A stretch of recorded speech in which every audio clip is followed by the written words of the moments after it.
نہ ان بیچاروں نے کوئی بہت بڑے بڑے کاروبار کرنے ہیں، نہ ان میں سے کوئی وزیر اعظم کا امیدوار ہے، نہ ان میں کوئی صدر کا امیدوار ہے. یہ بیچارے دکاندار ٹائپ لوگ ہیں، کسی کی بیکری ہے، کسی کی کتابوں کی دکان ہے، کوئی چھوٹا موٹا اور کاروبار کرتا ہے. یہ تو کشمیریوں کے حقوق کے لیے کھڑے ہوئے تھے. اب کشمیریوں کو دیکھنا ہے کہ وہ اپنے ان بچوں کی حفاظت کیسے کرتے ہیں. بہرحال کشمیری بڑی تعداد میں کھڑے ہیں، بار بار وہ احتجاج بھی کرتے ہیں. اوورسیز کشمیری بھی بہت بڑے پیمانے پر احتجاج کرتے ہیں. پاکستان تحریک انصاف کو وہاں پہ بلے کا نشان ملا، ہائی کورٹ سے ملا، لیکن تحریک انصاف کے لوگ اس کو شک کی نظر سے بھی دیکھ رہے ہیں. وہ یہ کہہ رہے ہیں کہ پاکستان تحریک انصاف کو بلے کا نشان دینے کا مطلب یہ ہے کہ ایک سب سے فیورٹ پولیٹیکل پارٹی کو فوری طور پہ الیکشن میں متحرک کر دیا جائے تاکہ لوگوں کی توجہ ہٹ جائے احتجاج سے اور لوگ الیکشن کی طرف توجہ دیں کہ جناب الیکشن میں ان مسائل کا حل ہے. اور لوگ یہ بھی جانتے ہیں اور اس کے اوپر بار بار تبصرہ کر رہے ہیں کہ پی ٹی آئی کو این ٹائم پہ دھوکہ ملے گا. این ٹائم پہ پاکستان تحریک انصاف کو دھوکہ کر کے اس کھیل سے یا تو باہر کر دیا جائے گا یا پھر پاکستان تحریک انصاف کو کسی صورت بھی حکومت نہیں بنانے دی جائے گی.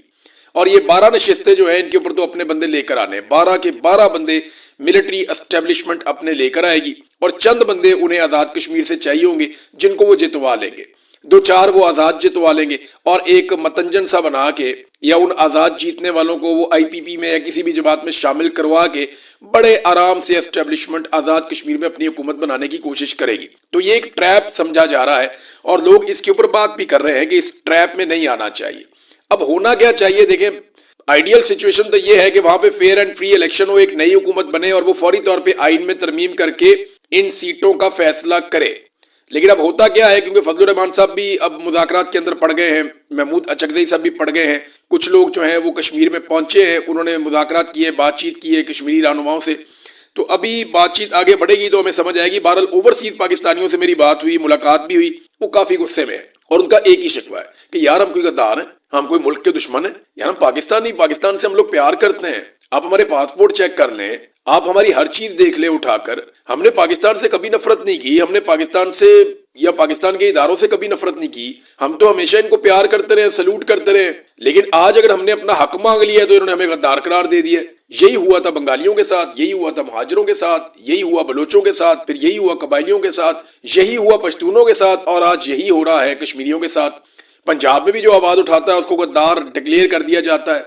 یہاں پاکستان سے باہر بہت سارے لوگ بیٹھے ہیں، ان کو 100 سال کی سزائیں سنا دی پکڑ کے. وہ پاکستان میں تھے بھی نہیں، انہوں نے کوئی جرم بھی نہیں کیا، ان کو بھی سزائیں سنا دی گئی ہیں. تو پاکستان تحریک انصاف کو انتخابی نشان مل جانے کو بھی ایک دھوکے کے طور پہ دیکھا جا رہا ہے. لیکن ابھی آپ کچھ کہہ نہیں سکتے، ابھی بہت ساری چیزیں اگلے چند دنوں میں ہوں گی اور ان سے ہمیں آئیڈیا ہو جائے گا کہ صورتحال کس طرف جا رہی ہے. ایک اور ناظرین خبر ہے، عمران خان صاحب کی بہنوں سے ایک سوال پوچھوایا گیا کہ جناب دنیا بھر میں عاصم منیر کا شکریہ ادا کیا جا رہا ہے، پاکستان کا شکریہ، پاکستان کے ٹرینڈ چل رہے ہیں، تو آپ اس کے بارے میں کیا کہتی ہیں؟ تو عمران خان کی بہنوں نے کہا جی کہاں پہ ٹرینڈ چل رہے ہیں، کس چیز کا شکریہ ادا کریں؟ میں نے سارا سوشل میڈیا ٹویٹر دیکھا، ایک ٹویٹ شکریہ کی نہیں مجھے ملی. تو ان کا کس بات پہ شکریہ ادا کریں؟ اس بات پہ کریں جو انہوں نے کشمیر میں کیا ہے، اس بات کا شکریہ ادا کریں جو انہوں نے 26 نومبر کو قتل عام کیا. جو ظلم یہ عمران خان پر کر رہے ہیں ان کا کبھی کوئی شکریہ ادا نہیں کرے گا. لوگ بددعائیں دے رہے ہیں. ہم خواتین کے ساتھ یہاں اڈیالہ کے باہر ہوتا ہوا ظلم دیکھ رہے ہیں جو ہمارے ساتھ ہوتا ہے، پورے پاکستان نے دیکھا ہے. ہم اس بات پر شکریہ ادا کریں ان کا. اپنے محلے میں آپ عوام کی مار پیٹ کریں اور باہر جا کر صلح صفائی کروائیں، اس پر شکریہ کوئی نہیں کرتا. یہ عمران خان کی بہنوں نے ٹکا کر جواب دیا جب سوال ان سے پوچھا گیا. دیکھیں، قوم شکریہ تب ادا کرے گی جب قوم کو کچھ ملے گا. نمبر 1، سب سے پہلے قوم کو ان کا حق ملے کہ وہ جو فیصلہ کریں اس فیصلے کے مطابق ملک چلنا چاہیے. پہلا حق تو یہ ہے. دوسرا، جو لوگ ملک چلا رہے ہوں وہ اس نیت کے ساتھ چلائیں کہ قوم آگے بڑھے، ترقیاتی منصوبے لگیں، ترقیاتی بجٹ زیادہ ہو، لوگوں کی تنخواہوں میں اضافہ ہو، لوگوں کی آمدن بڑھے، مہنگائی کم ہو، غربت کم ہو، بے روزگاری کم ہو، باہر سے سرمایہ کاری. یہ ساری چیزیں آپ کریں گے تو لوگ آپ کا شکریہ بھی ادا کر سکتے ہیں. لیکن اس کے لیے آپ کو لیجٹیمیٹ گورنمنٹ ہونا چاہیے. اگر آپ کی حکومت ہی جعلی ہے تو آپ جتنے مرضی اچھے کام کریں، جیسے حسینہ واجد تھی، اس کی جعلی حکومت تھی، وہ بہت اچھے کام کرتی تھی، لوگوں نے اٹھا کے باہر پھینک دیا. تو لوگوں کو ایک تو حکومت لوگوں کی ہونی چاہیے کہ لوگوں کی بنائی ہوئی حکومت بیٹھی ہو اور پھر وہ لوگوں کی خدمت کرے، تو پھر ایک ریلیشن بنتا ہے لوگوں میں اور گورنمنٹ کے اندر. یہاں عاصم منیر صاحب نے 2023 میں تاجروں سے ایک ملاقات کی تھی جب یہ گلف ممالک کے وزٹ وغیرہ کر رہے تھے. تو اس وقت عاصم منیر صاحب نے کچھ دعوے کیے تھے. ایک فیلڈ مارشل، عاصم منیر اس وقت نہیں تھے فیلڈ مارشل، تو انہوں نے کہا تھا 1 سال کے اندر پاکستان کی اکانومی مکمل طور پہ درست ہو جائے گی اور پاکستان ترقی کی منازل طے کر جائے گا 1 سال کے اندر، اور 1 سال بعد ایک بالکل ڈیفرنٹ پاکستان ہوگا. یہ انہوں نے تاجروں سے باتیں کرتے ہوئے عاصم منیر صاحب نے کہا تھا. انہوں نے دعویٰ کیا کہ میں عرب ممالک سے ہو کر آیا ہوں, $100 ارب میں عرب ممالک سے لے کر آ رہا ہوں, $50 ارب سعودی عرب دے گا, اور اس میں سے $25 ارب اپنے قومی خزانے میں یعنی اپنے جو ریزروز ہیں ان کے اندر رکھے جائیں گے, اور یہ سارا پیسہ سرمایہ کاری کے طور پہ آئے گا, یہ قرضہ نہیں ہوگا, یہ پیسہ پاکستان میں استعمال ہوگا. لیکن اس کے باوجود ابھی تک آصف منیر صاحب نے جب یہ بات کی تھی, اب 4 سال ہو گئے اس بات کو, لگ بھگ 3.5 سال, $1 کی انویسٹمنٹ نہیں لے کر آئے, بلکہ یو اے ای نے جو ہمیں پیسے دیے تھے انہوں نے واپس مانگ لیے, اور وہ پیسے واپس کرنے کے لیے ہم نے سعودی عرب سے قرضہ لے لیا, اور ابھی تک موجودہ جو رجیم ہے اس نے عوام کو آگاہ ہی نہیں کیا کہ سعودی عرب سے جو ہم نے قرضہ لیا ہے اس کا معاہدہ کیا ہے, اس کا سود کتنا ہے, اس کے اوپر ہم نے کتنا انٹرسٹ پے کرنا ہے, یہ بھی پاکستانی قوم کو نہیں بتایا, اور اس کے بدلے میں ہم نے سعودی عرب کو دیا کیا کہ جب تک یہ پیسے آپ کے ہمارے پاس رہیں گے اتنے عرصے میں ہم اپنا جو ہے فوج یا اپنے ہتھیار جو ہے وہ ہم سعودی عرب میں بھیج رہے ہیں. ہم نے یہ بھی کیا نا.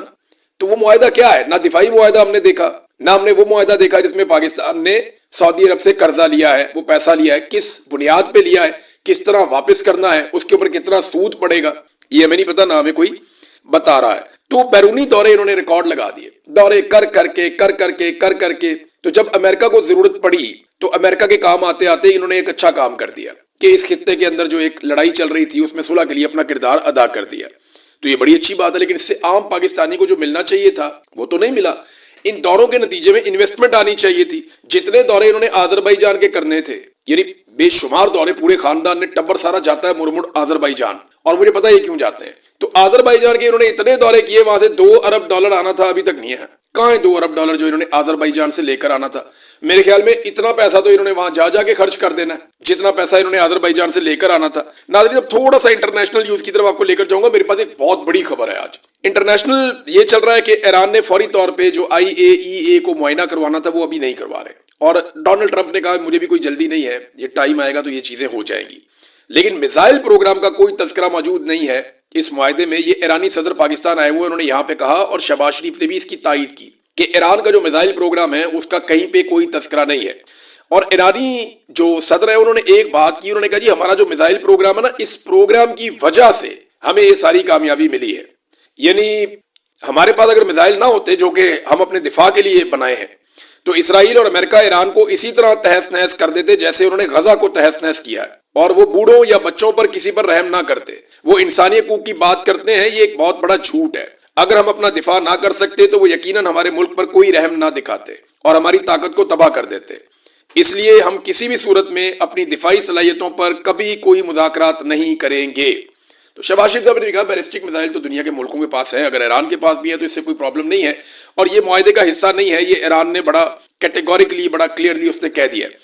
ایک ناظرین خبر آئی ہے ایسی امریکہ سے کہ وہاں بھونچال مچا ہوا ہے اور ہڑباؤں مچی ہوئی ہے کہ یہ کیا خبر ہے. مسئلہ یہ ہوا ہے کہ امریکی طیارے کا ایک پائلٹ, آپ کو یاد ہوگا, وہ گر گیا تھا ایران میں, جس کو نکالنے کے لیے بہت بڑا آپریشن امریکن نے کیا تھا. اس کا طیارہ گرا تو اس نے ایجیکٹ کیا اپنے آپ کو, اور وہ ایران کی سرزمین پہ اتر گیا. اس نے یہ بتایا کہ جب میں اپنے طیارے سے باہر نکل رہا تھا تو میں نے ایرانی ڈرونز کے ایک غول کو دیکھا جو ایک ساتھ مل کر جیلی فش کی طرح مشابت رکھتے ہوئے فارمیشن میں حرکت کرنے کا مطلب یہ کہ ہر ڈرون دوسرے ڈرون کے ساتھ کنیکٹڈ تھا. یعنی انہوں نے ہوا میں جو شکل بنائی ہوئی تھی وہ ایک موومنٹ کر رہے تھے اور وہ سینکونائز تھے ایک دوسرے کے ساتھ. ان سب ڈرونز کی جو حرکت تھی وہ ایک دوسرے کے ساتھ کنیکٹڈ تھے, ایک دوسرے کے ساتھ فارمیشن میں حرکت کر رہے تھے. فارمیشن یہ کہتے ہیں جیسے فوج چلتی ہے نا, تو انہیں پتا ہے فارمیشن کیا ہونی چاہیے. کبھی آپ نے دیکھا ہوگا اسٹیڈیم کے اندر تو لوگ بہت ساری شکلیں بناتے ہیں, یعنی نیچے پریڈ کر رہے ہوتے ہیں, اچانک سے ڈی لکھا جاتا ہے, اچانک سے ایف لکھا جاتا ہے, اچانک سے کوئی نام لکھ دیتے ہیں, کوئی پرچم بنا دیتے ہیں, کوئی پھول بنا دیتے ہیں.